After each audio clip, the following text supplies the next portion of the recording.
Il y a une vérité sur l'addiction que personne ne te dit. Un secret qui peut te libérer si tu restes jusqu'au bout. Tu ne réalises peut-être pas à quel point ta vie est façonnée par des batailles invisibles. L'addiction, ce n'est pas juste les cigarettes, l'alcool, la nourriture ou scroller ton téléphone tard la nuit. C'est une guerre ancienne en toi, entre ce que tu veux et ce dont tu as vraiment besoin, entre le confort et le courage, entre l'ombre et le soi. Carl Jung voyait l'addiction non comme une faiblesse, mais comme un symptôme, un message de l'âme. Les gens font n'importe quoi, même l'absurde, pour éviter de affronter leur propre âme. Ce n'est pas la paresse ou le manque de volonté qui te piège. C'est la peur de rencontrer ton vrai soi dans l'obscurité. Imagine-toi seul dans ta chambre, le monde dort. Tu ressens cette démangeaison, une attraction discrète vers quelque chose qui promet d'effacer la douleur. Tu sais que ça ne durera pas, mais pour un instant, tu veux juste du soulagement. Tu allumes la cigarette, tu ouvres l'application, tu verses le verre. Tu te perds un peu en espérant oublier ce que tu essaies si fort de ne pas ressentir. Mais après l'euphorie, vient le crash, la honte, la promesse silencieuse de ne plus recommencer. La question qui te hante, pourquoi je continue, même en sachant comment ça finit?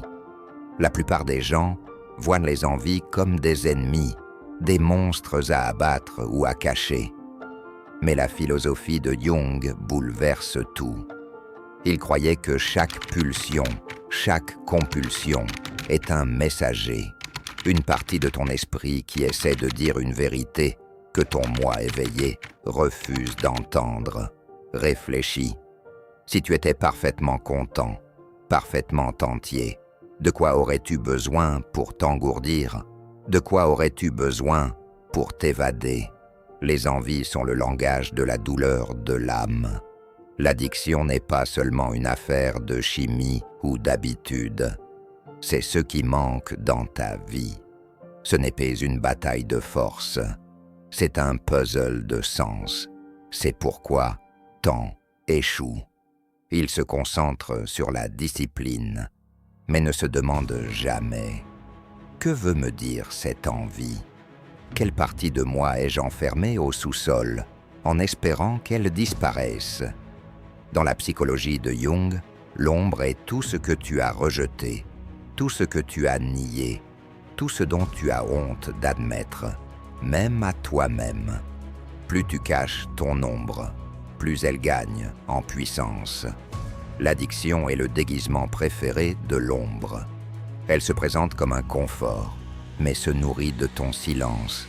Tu penses « Je veux juste me détendre, je veux juste me sentir bien, je veux juste arrêter de penser un moment. » Mais en dessous, l'ombre murmure. Tu n'es pas assez, tu es seul, tu ne changeras jamais. Chaque addiction est un masque pour la douleur. La plupart passent leur vie à réarranger ce masque, sans réaliser que la vraie transformation commence quand tu oses regarder dessous. On vit dans une culture obsédée par l'autocontrôle. Dites juste non, sois fort.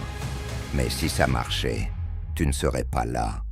Jung dirait « L'ombre n'est pas vaincue par la force, elle est transformée par l'attention. » Imagine pousser une balle de plage sous l'eau. Plus tu appuies fort, plus elle résiste. C'est comme ça que la plupart vivent, en réprimant, en niant, en luttant. Éventuellement, la balle explose à la surface, plus forte qu'avant. Tu ne peux pas t'en sortir éternellement par la seule volonté. L'envie revient toujours. La vraie question n'est pas comment la supprimer, mais comment la comprendre. Et c'est là que tout change. La prochaine fois que tu ressens l'envie, ne fuis pas, ne combats pas. Observe juste, pose et demande. qu'est-ce que je cherche vraiment en ce moment? Du confort, de la distraction, de l'amour. C'est le début de la maîtrise de soi. Observer l'envie sans devenir l'envie. Tu remarqueras peut-être une histoire qui tourne dans ta tête.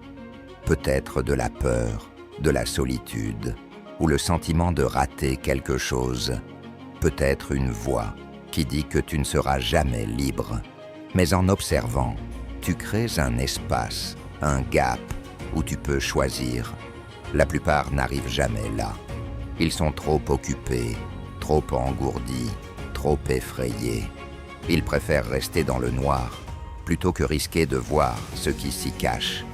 Mais toi, en ce moment, tu as déjà commencé le voyage, parce que la curiosité est le premier acte de rébellion contre le pouvoir de l'addiction. Jung croyait que chaque addiction, chaque ombre est une invitation. Si tu écoutes attentivement, ton envie demande. Qu'as-tu refusé de ressentir? Quelle partie de toi a besoin d'être entendue, guérie ou accueillie? La guérison ne commence pas en déclarant la guerre à toi-même. Elle commence en faisant la paix avec tes blessures, tes désirs, tes rêves oubliés. La plupart ne le feront jamais. Ils combattront, échoueront, blâmeront et recommenceront. Mais ceux qui restent, ceux qui osent te poser des questions plus profondes, trouvent quelque chose de bien plus précieux que le soulagement. Ils se trouvent eux-mêmes. Cette vidéo n'est pas sur un remède miracle, c'est un miroir, un qui te montre les parties que tu as évitées. Si tu peux les affronter même un instant, tu peux commencer à écrire une nouvelle histoire. Reste avec moi, parce que dans la partie suivante, on plonge plus profond dans la méthode réelle que Jung utilisait pour aider des gens comme toi à briser enfin le cycle. Et à la fin, tu découvriras la vérité cachée qui peut tout changer si tu es prêt à la voir. Ne laisse pas ton ombre gagner en cliquant ailleurs. La percée est plus proche que tu ne le penses. Si tu es arrivé jusqu'ici, tu es déjà différent. La plupart passent leur vie à fuir l'inconfort sans jamais s'arrêter pour demander ce qui tire vraiment les ficelles derrière leurs envies. Jung appelait ça l'état de possession. Quand une force en toi agit comme si elle contrôlait tout, et toi, tu suis juste le mouvement. Tu dis « je ne veux pas faire ça », mais tes mains, ton esprit, tes habitudes bougent quand même. C'est comme devenir un étranger dans ta propre peau. Pense à ça. Combien de fois t'es-tu promis « plus jamais » pour te retrouver à tourner en rond vers la même habitude, attiré par une marée invisible? Le philosophe Épictète a écrit « Aucune personne n'est libre si elle n'est pas maître d'elle-même ». Mais le génie de Jung était de montrer que la maîtrise de soi n'est pas dans la lutte contre la marée. C'est dans l'apprentissage à lire les courants en dessous. L'addiction n'est pas juste une action, c'est un rituel, un script que tu joues quand tu te sens perdu, seul ou submergé. Mais voici le secret que la plupart n'apprennent jamais. Chaque rituel porte un sens. Chaque habitude est un indice. Tu ne désires pas la cigarette, le verre ou le scroll infini pour rien. À chaque fois, il y a un déclencheur, un événement, un sentiment, une pensée qui rend le monde trop ou pas assez. Peut-être le stress après le boulot. Peut-être le silence avant de dormir. Peut-être voir quelqu'un réussir pendant que tu te sens laissé pour compte. L'envie arrive non comme un ordre, mais comme un réconfort. Elle murmure « Ne ressentons pas ça maintenant. Oublions. Disparaissons. » Mais et si, juste un instant, tu ne fuyais pas? Et si tu te retournais et faisais face à l'envie comme Jung le ferait en demandant « Pourquoi es-tu là ?» La réponse pourrait te surprendre. Peut-être que ce n'est pas sur la chose elle-même, mais sur le sentiment que tu essayes d'éviter. Peut-être la solitude, peut-être la peur de ne pas être assez, peut-être l'écho d'une blessure d'enfance encore non guérie. La philosophie nous apprend à poser des questions, même quand les réponses font mal. La psychologie nous donne le courage de s'asseoir avec l'inconfort jusqu'à ce qu'ils nous disent ce qu'on a besoin de savoir. Tu l'as entendu 1000 fois, sois discipliné, utilise la volonté. Mais personne ne te dit le vrai secret. La volonté s'épuise. Chaque fois que tu résistes, tu puises dans un puits qui finit par se tarir. Quand tu es fatigué, stressé ou submergé, le puits se vide et le vieux pattern revient. Jung comparait l'inconscient à un vaste océan. Ta volonté consciente est un petit bateau. Si tu te concentres seulement à ramer plus fort, tu n'iras nulle part. Mais si tu apprends à lire les vagues, si tu sais quelles tempêtes arrivent, tu navigues avec beaucoup moins de lutte. C'est la vraie compétence. Apprendre à remarquer tes patterns sans les juger. Voir l'envie, non comme un échec, mais comme une information. Une information sur ce qui manque. Une information sur ce que tu veux vraiment. Jung croyait en la magie des noms. Ce que tu peux nommer, tu peux apprivoiser. La prochaine fois que l'envie surgit, au lieu de te crisper, pose et nomme-la. C'est de l'anxiété, c'est de la solitude, c'est la partie de moi qui veut être apaisée. Ça peut sembler simple, même bête, mais l'acte de nommer tire l'envie des ombres vers la lumière. Plus tu la vois clairement, moins elle a de pouvoir sur toi. Quand tu peux dire « Je sais pourquoi tu es là », tu commences à changer l'histoire. C'est là que la philosophie et la psychologie se rencontrent. Le but n'est pas de détruire l'envie, mais d'intégrer la partie perdue de toi, qui utilise l'envie pour crier à l'aide. Jung a écrit « La chose la plus terrifiante est de s'accepter complètement. Accepter l'envie non comme l'ennemi, mais comme la voix d'une partie blessée, c'est commencer une guérison réelle. Comment faire ? Commence par l'honnêteté. Quand tu ressens l'envie, ne te distrais pas, ne te fustige pas. Demande plutôt « Qu'est-ce que j'évite ? Quelle douleur ai-je refusé de ressentir ? Quel espoir ai-je abandonné il y a longtemps ?» Tu pourrais sentir de la peur, de la tristesse ou même de la colère. C'est OK. La plupart font demi-tour à ce point.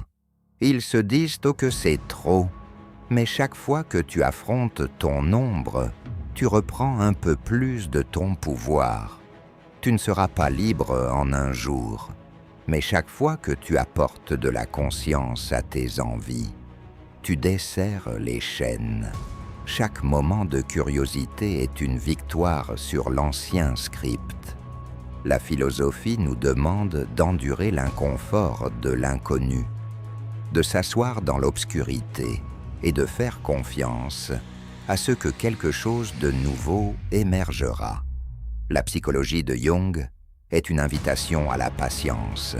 Le changement n'arrive pas d'un coup, mais chaque acte de conscience, chaque question honnête plante une graine pour l'avenir.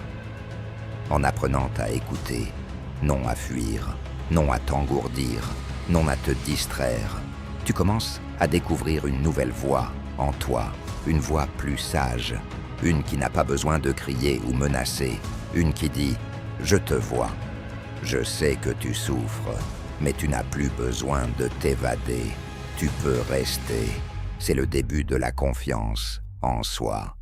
C'est ce que Jung appelait l'individuation, le voyage pour devenir entier, non en coupant les parties que tu n'aimes pas, mais en les accueillant chez toi.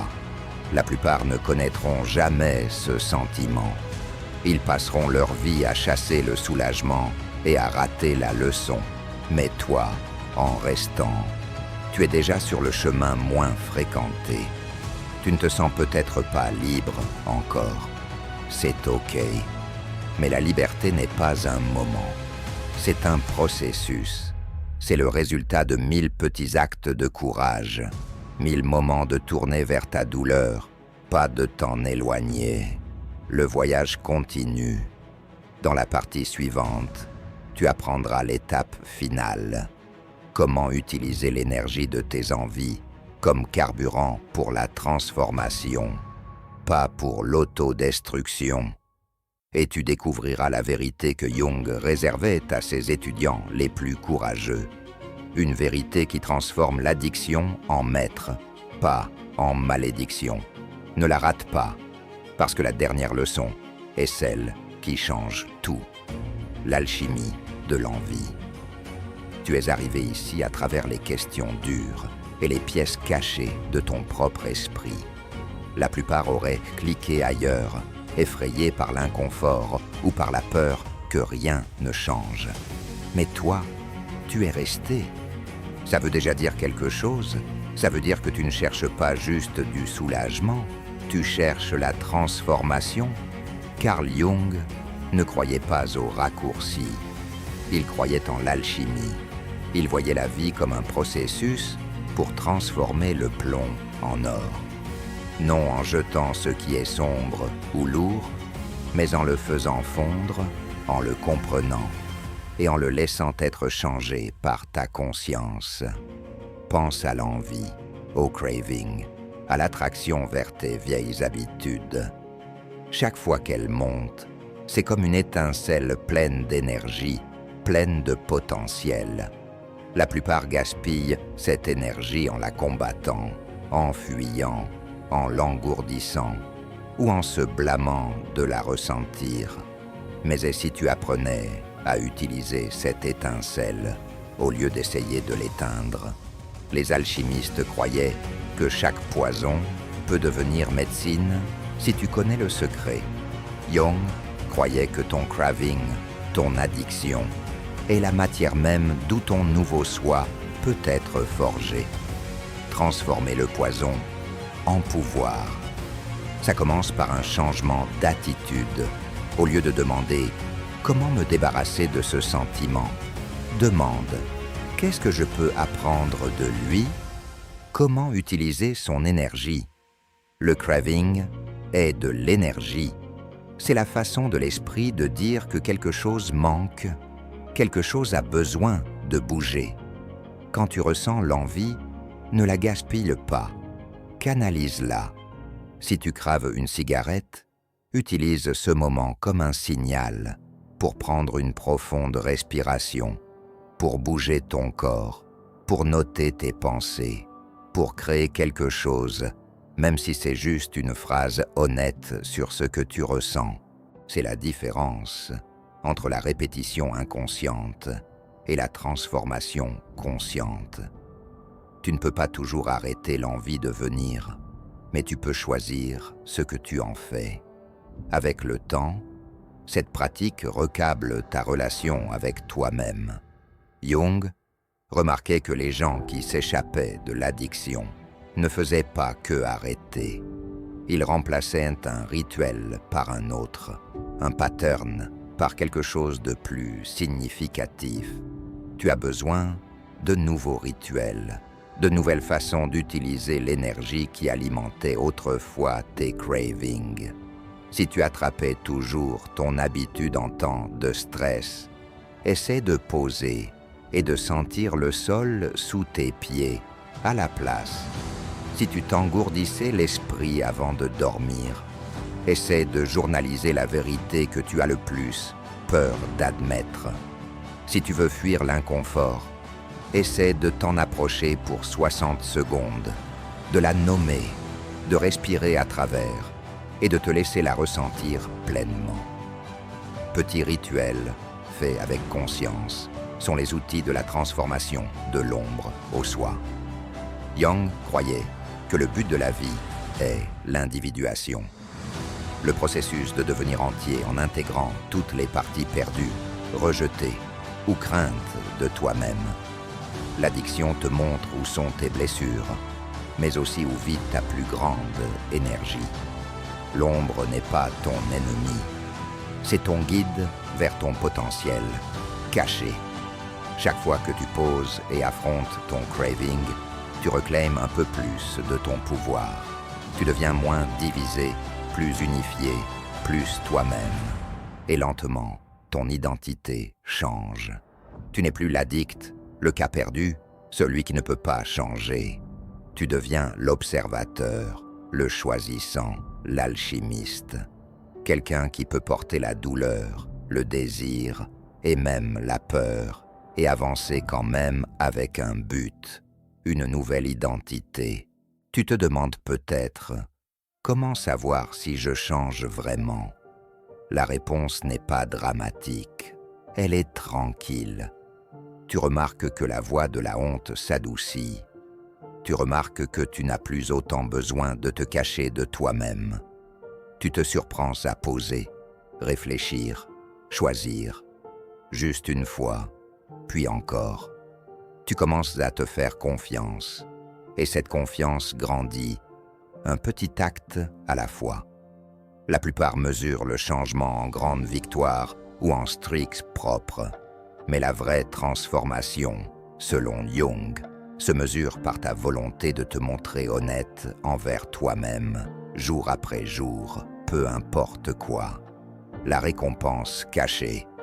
Voici le payoff que la plupart n'attendent pas. Le voyage à travers l'addiction n'est pas juste sur arrêter une habitude. C'est sur découvrir une nouvelle relation avec toi-même. Tu commences à réaliser que tu es plus fort que tu le pensais, plus sage que tu le croyais, et plus capable de porter l'inconfort que tu n'imaginais.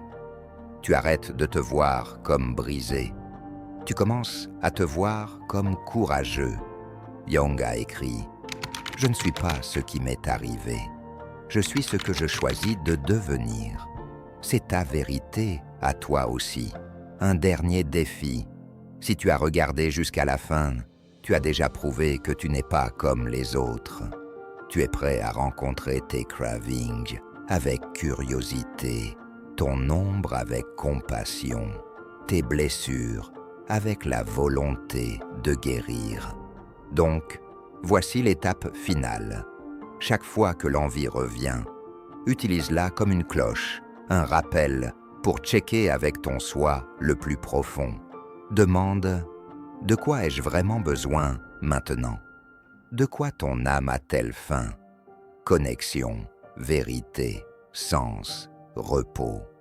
Trouve une petite façon honnête de te le donner.